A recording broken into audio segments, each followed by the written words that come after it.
आज Doubtnut app download करें। Doubtnut पर अपने सभी गणित, रसायन विज्ञान, भौतिक विज्ञान और जीव विज्ञान के डाउट्स का करो सफाया। बस प्रश्न की फोटो खींचो, एक ही प्रश्न को क्रॉप करो और तुरंत वीडियो सोल्यूशन पाओ। अभी डाउनलोड करें।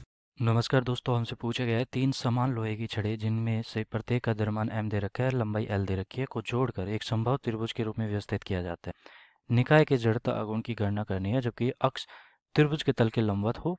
वह त्रिभुज के पहले तो यहाँ पर प्रश्न है कि द्रव्यमान द्रव्यमान के अंदर से गुजरता हो, तथा दूसरा यहाँ पर प्रश्न है कि एक कोने से गुजरता हो। इसका मतलब क्या हुआ यहाँ पर कि हमारे पास क्या है कि 3 छड़ है। पहली छड़ ये मान लिया हमारे पास, दूसरी छड़ ये मान ली और तीसरी छड़ ये मान ली। अब क्या है कि इसकी जो लंबाई है वो हम l मान लेते हैं, तो लंबाई हमारी ये l है, ये l है और ये भी l होगी। 3 समान लोहे की छड़ है, ठीक है। और जो द्रव्यमान है इनका, इसका m है, इसका भी m है और इसका भी m है, ठीक है। तो देखो, अगर मान लिया कि हमारे पास ये छड़ है, एक इस तरफ मान लेता हूँ, ठीक है। मान लिया कि एक हमारे पास क्या है, छड़ है, और इस छड़ का जो जड़ता गुण अगर मुझे निकालना है क्या, इसके अक्ष के लंबवत, तो ये हमारा क्या हो गया कि इसके अक्ष के लंबवत मतलब कि ये जो हमारी लंबाई है इसके लंबवत, m द्रव्यमान और l लंबाई की हमारी छड़ है, इसके लंबवत अगर मैं जड़ता गुण निकालना चाहता हूँ तो इस अक्ष के परित है, तो ये हमारा अक्ष है, ठीक है। तो ये कितना होता है, ml²/13 12, ठीक है। और अगर मुझे क्या निकालना है, अगर इस अक्ष के सापेक्ष निकालना है मतलब कि एक किनारे से गुजर रहा है उस समय निकालना है, तो ml²/3 हो जाता है, ठीक है। तो ये दोनों मेरे मुझे यहाँ पर पता है। अब मैं क्या करूंगा, इसका उपयोग यहाँ पर करूंगा। तो पहला प्रश्न हमसे पूछा गया द्रव्यमान केंद्र से अगर गुजरता हो, तो ये द्रव्यमान केंद्र से अगर हमारा अक्ष इस छड़ इन तीनों छड़ों के यहाँ पर लंबवत से गुजरता हो, तो इसके सापेक्ष हमारा जो जड़त्व गुण है आई, इसको आई सी कह देता हूँ, ये मुझे निकालना है यहाँ पर, ठीक है। आई सी मुझे निकालना है। तो मैं क्या करूंगा, पहली छड़ है हमारे पास, पहली छड़ का यहाँ पर जड़त्व गुण इसके लंबवत अक्ष से अगर गुजर रहा है तो ml²/13 हो जाता है। इसका भी इतना ही होगा ml²/13, इसका भी इतना ही होगा ml²/13। तो वो तो कोई दिक्कत नहीं है। मैं क्या करूंगा कि पहले की छड़ का निकालूंगा और इस अक्ष से निकाल दूंगा उसे, उसके जड़त्व गुण को, ठीक है। तो जैसे कि मैंने ये किया, ये मैंने x ले लिया, ठीक है। तो अगर मैं जड़त्व गुण इसका निकालता हूँ, इसके केंद्र से अगर गुजर रही है कोई अक्ष, तो इसके केंद्र से यहाँ पर देखो लंबवत है, ठीक है। तो इस प्रकार यहाँ पर हमारे पृष्ठ के लंबवत है, ये केंद्र से गुजर रहा है, तो ये जड़त्व गुण हमारा कितना हो जाएगा, आई, ये आई डैश मान लेता हूँ, ठीक है।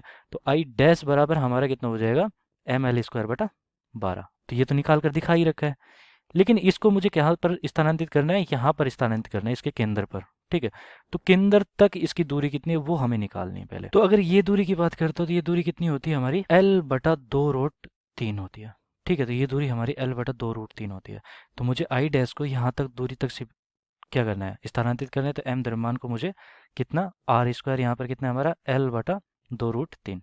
तो ये मैं यहाँ पर समांतर अक्षों के प्रमेय निकाल रहा हूँ, ठीक है। तो उससे स्थानांतरित किया, ये स्क्वायर हो गया यहाँ पर।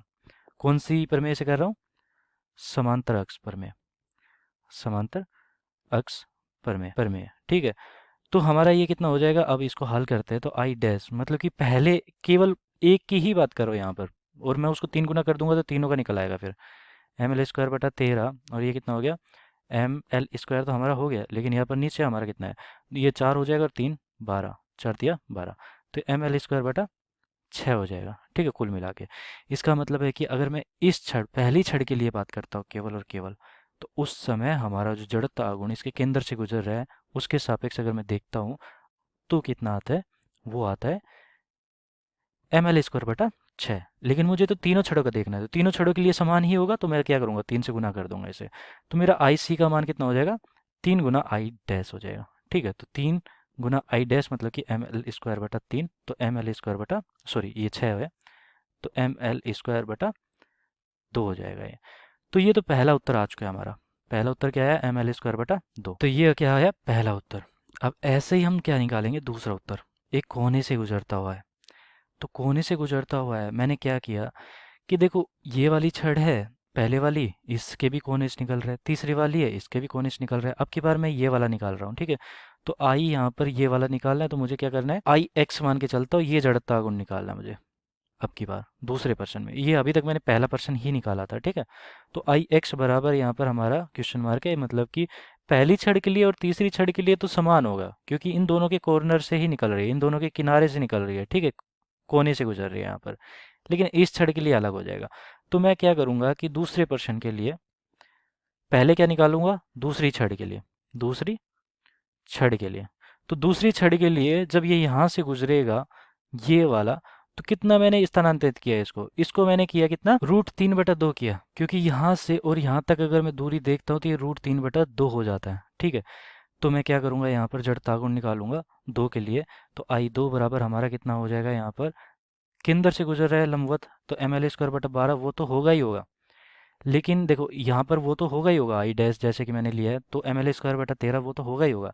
लेकिन मुझे क्या करना है, उसको यहाँ पर भी स्थानांतरित करना है समांतर अक्षों की प्रमेय से, तो यहाँ तक दूसरे तक ये जो बिंदु हमारा IX यहाँ तक मुझे स्थानांतरित करना है। तो कितनी दूरी मुझे तय करनी पड़ेगी यहाँ पर, तो देखो इसको हम क्या कहते हैं, यहाँ से और यहाँ तक हमारी जो दूरी होती है, एक भुजा के केंद्र से दूसरे भुजा के ये कॉर्नर तक, मतलब कि कोने तक हमारी जो क्या कितनी होती है दूरी होती है, वो कितनी होती है यहाँ से और यहाँ तक, ये होती है √3/2L।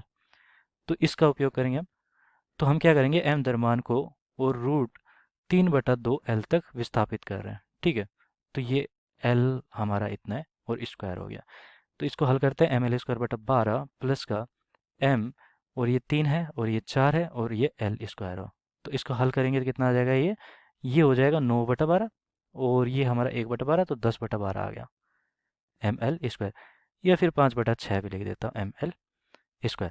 ये तो केवल एक छड़ के लिए निकला है, लेकिन हमें इन दोनों के छड़ के लिए भी निकालना है। तो पहली छड़ के लिए और तीसरी छड़ के लिए दोनों के लिए समान होगा, तो मैं लिख देता हूँ I3 और I1 हमारा समान होगा, और कितना हो जाएगा यहाँ पर ml²/3, क्योंकि किनारे से निकल रहा है। तो मैंने यहाँ पर बताया था कि ml²/3 क्यों हो जाएगा, क्योंकि किनारे से निकल रहा है यहाँ पर। ठीक है, तो इसका उपयोग किया, तो मैंने क्या किया कि I बराबर, जो कि मैं x मान के चल रहा हूँ, वो कुल कितना हो जाएगा, I1 I2 और I3 इस प्रकार लिख सकता हूँ।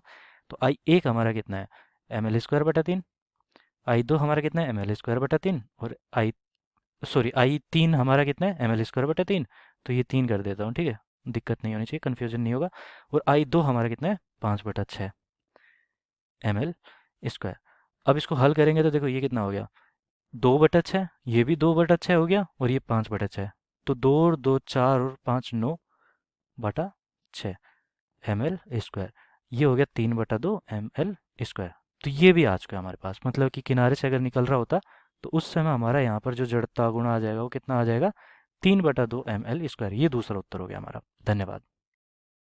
कक्षा 6वीं से 12वीं से लेकर नीट, IIT, JEE वो एडवांस के लेवल तक 1 करोड़ से ज्यादा छात्रों का भरोसा। आज ही डाउनलोड करें डाउटनेट ऐप या व्हाट्सएप करें अपने सारे डाउट्स 8400 400 400 पर।